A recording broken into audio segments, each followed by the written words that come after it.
Hello, everybody. My name is Lucas. In November 2020, my brother Mateo contracted COVID-19 like so many of us did. But unlike most of us, he hasn't yet recovered. Mateo is now what is known as a COVID long hauler, a title given to those whose COVID symptoms last more than 3 months. So, yeah.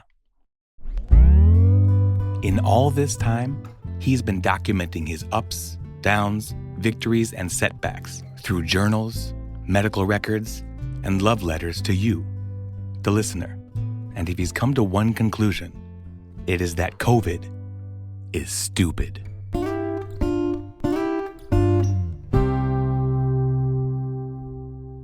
Hello, friends. Mateo here.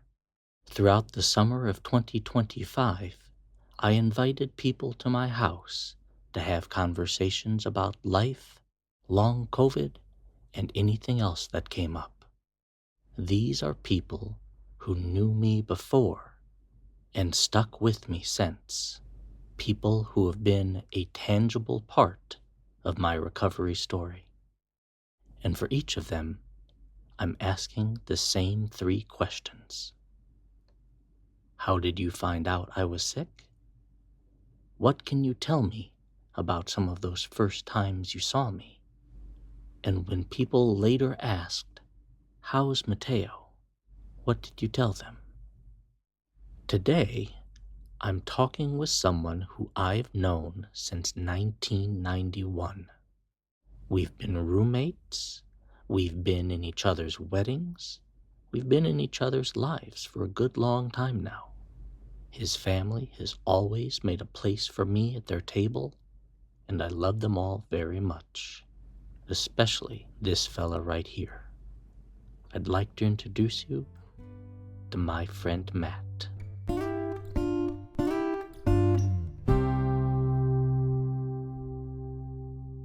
How did you find out I was sick?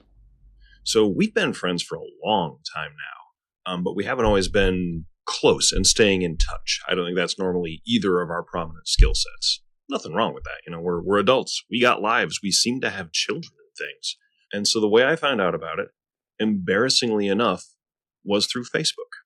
And I saw something that your wife had put out there saying, "This is a public radio story about Mateo and his struggle with long COVID," which was the first that I had heard that you had it.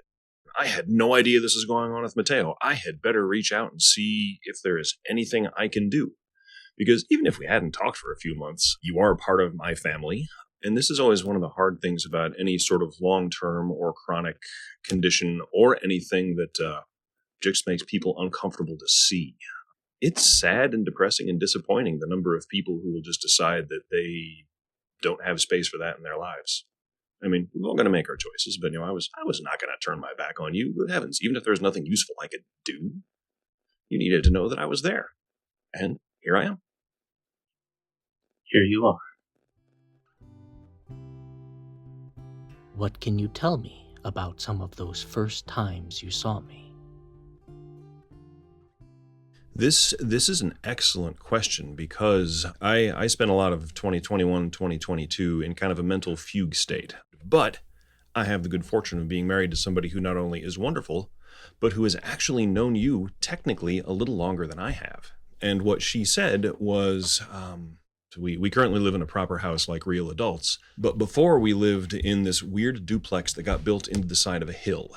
Among its many other flaws, the place was essentially just stairs. Stairs and stairs and stairs and stairs with a few small rooms off of it. Very, very odd, very hobbity in a way. And the first time I think that we saw you in person, we were having some sort of a game afternoon that you and your daughter came over to. We played zombie dice, if I remember correctly. And we've been communicating, you and I, and we knew that stairs were not going to be something that you just skipped up. We knew it was going to be a process. And it was just watching you very slowly make your way up those stairs, stopping for a rest on the landing at the midpoint. And it's not that we didn't know you had long COVID. It's not that we didn't know long haul was not serious, but just watching you have to stand there and spend a couple minutes catching your breath after going up 6 or 7 stairs that really kind of hit home that, oh yeah, this is a very serious thing. Or at least this is what my wife remembers. I don't entirely remember that myself. But I do remember the first time I heard you. Because you mentioned earlier that I had started this Tuesday night hangout.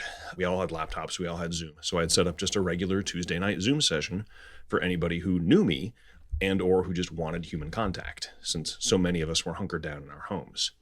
And you had started signing on to those. I remember that very clearly.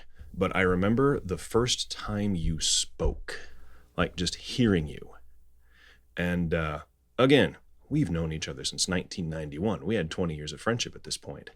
And to listen to you rasping and wheezing out a sentence in chunks the very best you could, it was shocking. It was more shocking than watching you come up the stairs the first time. And I think, being candid between friends, I think it was even more shocking for you because that sentence was the only thing you said that night, or the next Tuesday, or the next Tuesday, or the next Tuesday. And I can't blame you for that. It's got to be hard to put yourself out there and accept the fact that you are not who you were, or you may not be who people expect you to be. I think you were probably more alarmed than any of the rest of us were by how you sounded, but you did not sound like the Mateo that I had grown up with, which is to be expected. As I understand it, COVID is stupid. Question 3. When people later asked, "How is Mateo?" what did you tell them? So I have found that what I say when people ask me about you is, first of all, he's fine. Mateo's good. He's obviously a long hauler, but he's fine.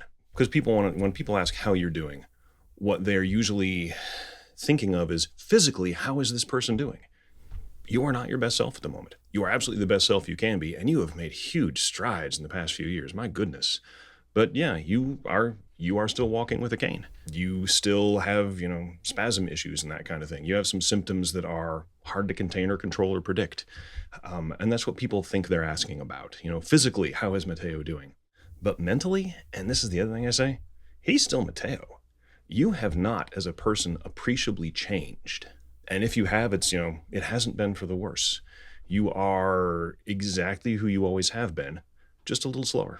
So, yeah, what I tell people is the honest truth. You are still my friend. You are still the person that I'd kind of figured you would be at this point in our lives. You yourself, I think, don't always necessarily see the progress you're making because you have to make it day by day. And so you've got kind of the frog boil thing going on there where small degrees of improvement don't really register. But I don't see you day by day. We see each other a few times a year. And so to me, you've been on a definite continuous upward trend, both physically and mentally. You are handling things physically much better than you had been since the first time I saw you. And you also seem to have sort of sorted out how you're going to live, whether it's figuring out which of your symptoms are going to be more problematic, whether it is developing, interesting coping strategies, designing board games to pick a completely random example, or just taking the extra time to sew even more pockets inside of your clothing, which is the most Mateo response to a situation that I can think of. I have added a lot of pockets to a lot of sweatshirts. No, I don't blame you for that. I do come with a lot of accessories. He really does. He's a bargain. Oh, Matt, thank you so much for sharing all of that. It's a pleasure to be here talking with you, old friend. Pleasure to have you.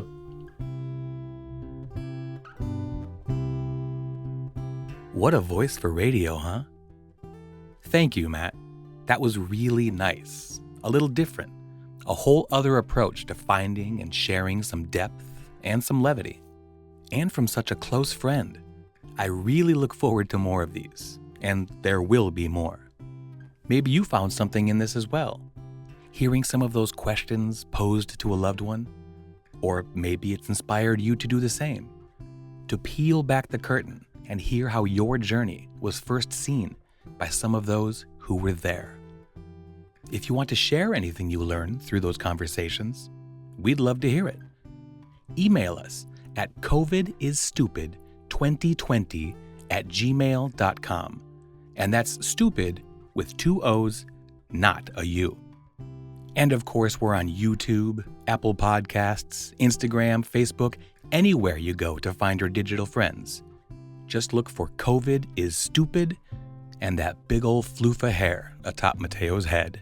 And stay tuned for more interviews, love letters, journal entries, and more from Mateo, myself, our friends, our families, and everyone else rooting for you here at COVID is Stupid.